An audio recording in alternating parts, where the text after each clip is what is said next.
Sacheen Littlefeather is a really interesting case study for understanding what we might call the anatomy of a pretendian. I don't really like talking about her that much, but I think there's a lot for us to learn about how we can spot patterns of people who create or recreate themselves as American Indians.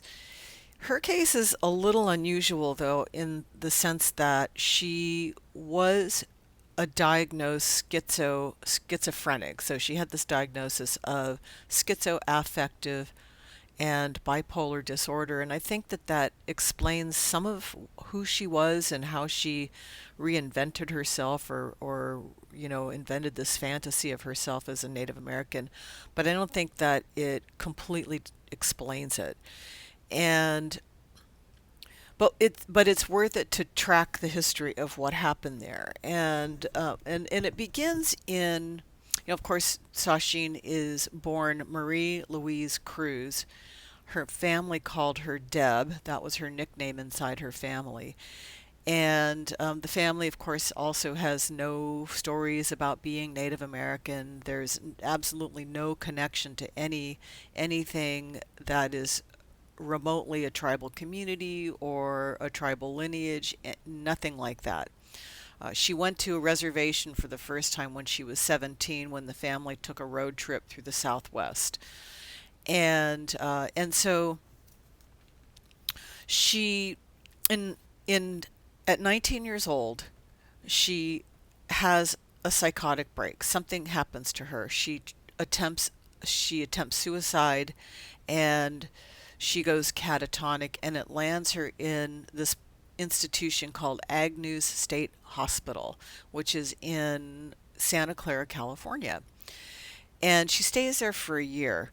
While she's there, she goes through this therapy called psychodrama. And psychodrama is a very controversial therapeutic technique that uses role playing for patients to theoretically uncover repressed memories, but it's controversial because it's known to implant false memories that can be really harmful for people, like sexual abuse. When people imagine that they were sexually abused through the supposed, recovered memory, it can lead to some pretty horrible consequences for people, who didn't do anything. So she goes through this process, and she comes out after a year of institutionalization, and that's when she has this story about being an abused Native American child. It's also 1970. The Alcatraz Island occupation is in full swing, and she starts to invent or to create conditions and details that will confirm her new identity. Okay, so she creates circumstances that will back her claims, or this new claim to being Native American.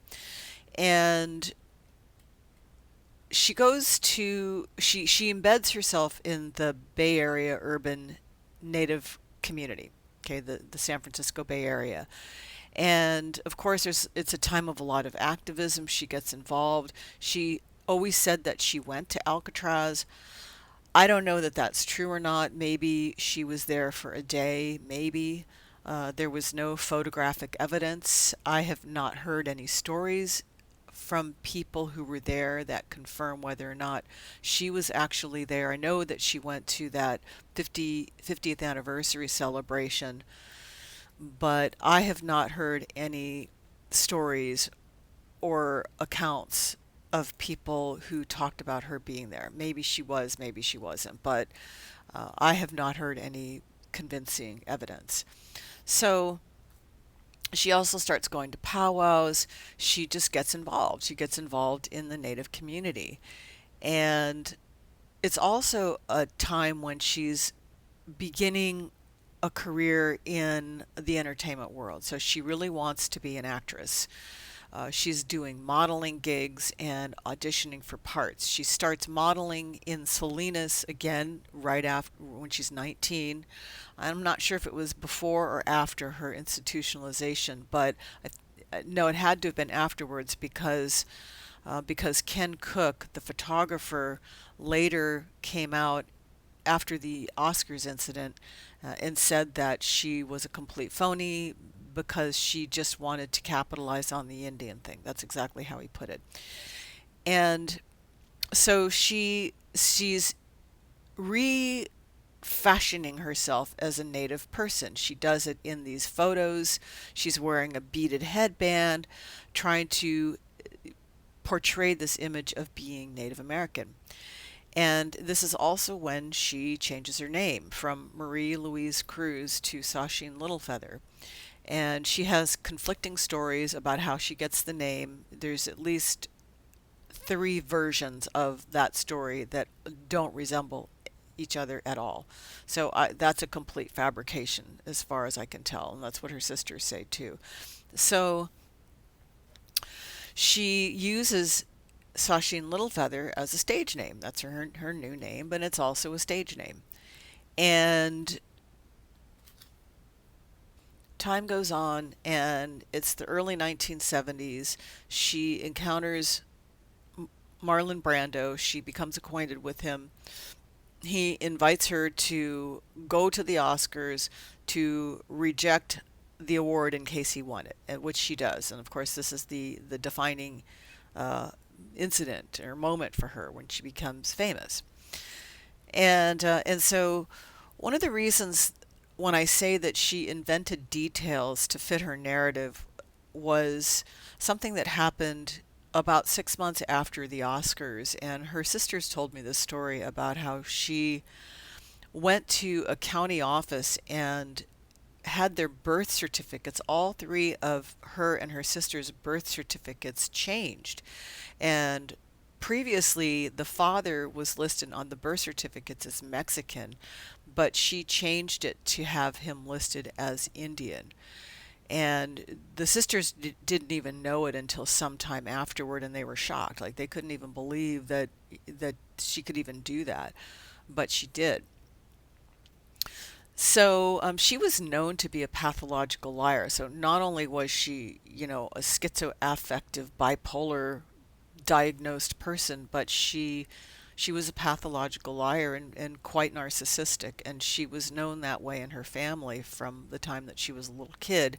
She always had needed to be the center of attention, and even to the point of being pretty much of a hypochondriac. Like she would invent illnesses so that she could deflect the attention off of her father, who was actually very, very sick for many years. He had cancer and died of it in 1966. But she would invent these illnesses to take the attention off of his illness and put it on her. It's pretty twisted stuff. So, so she lied about all kinds of things throughout her life. And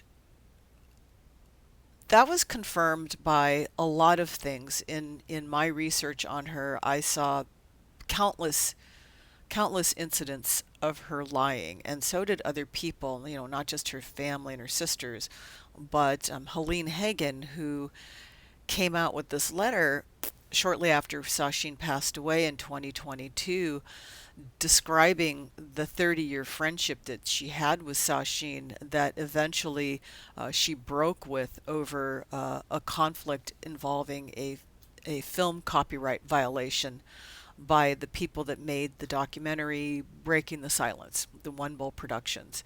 I tell that story in the book, and I don't want to go down that rabbit hole, but the point is that Sacheen was known to be a liar, and it all came out, and it's all out there now. You can't, the truth always comes out in life or in death.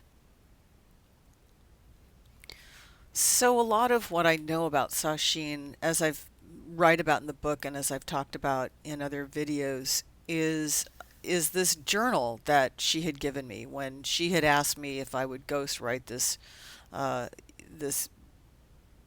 memoir that she wanted to do. And I wanted to just show you what this journal is. So I kept it. It's 200 pages of these handwritten entries, and they're just written on lined paper. This is a photocopy of it, of these 200 pages. And she was keeping this thing for about 4 or 5 years. It was a she was in a writing group, and this writing group was sort of like a writing exercise thing. They would give them prompts of, so that they could do this writing practice, and that's what this is. And at the bottom or the top of every one of these pages, she has signed her name. Like here, she says, "Written by Sacheen Littlefeather," and you'll see a copyright symbol. That copyright symbol there, and every single one of the pages has that copyright signal, symbol, and her name. She signs her name. It's very peculiar, but every single one of the pages has that. Now she had said, this is another one of her lies, and she did this interview, not long before she passed away, with Jacqueline Stewart from the Academy of Motion Picture Arts. And she sat down for this 3-hour interview, and she pulls out this three-ring binder. It looks really a lot like this. Oops. This three-ring binder where she's got the original pages. And she starts to read from it. And she tells Jacqueline that she's never shared this with anyone, which is complete bullshit, because she had given me the copies of those pages years before, and I had those in my possession. And that's what so much of my analysis of her is based on. And so I had analyzed, I read everything in great detail, studied it. I broke it down into categories of themes, and ascribed percentages. I wanted to know just what she was writing, why she was writing, and how she thought of herself. And like I've said before, what I know about her is based as much from this journal, is based as much about what she didn't say than as much as it is about what she did say. And this thing is ridiculous, y'all. I'm telling you, it's ridiculous. It's full of just fantasy, her fantasy world. And what I believe she wanted to do was, I think she wanted to write a book. I know she wanted to write a book until this film project, Breaking the Silence, came up. That's why she ultimately stopped her process of writing a book. She wanted a film about her, so that's what happened there. But I do think that she wrote this thing because she wanted the world to see her the way she wanted the world to see her, and that's why she uh, wrote the kinds of stories that she did in there. Much of it just complete fabrication. When I made a copy of this thing and sent this these pages to her sisters were like kind of sickened by the whole thing. They thought it was a complete joke, and that the whole thing was absurd. But, again, it speaks to how completely manipulative she was, and, that she really intended to present this view of herself to the world that wasn't true. And she couldn't though, because she had told so many lies that you can't keep all the lies straight. When you've lied for so long about so much, it catches up with you. And that's the thing about this Sacheen tale. Just like it is with all the other pretendians that we've known throughout the last century, eventually the truth comes out. And that's the lesson that we can learn about pretendians. Eventually, whatever it is, however it is that they start out, eventually they're going to get caught. and it's not going to go well for them. Thanks for listening.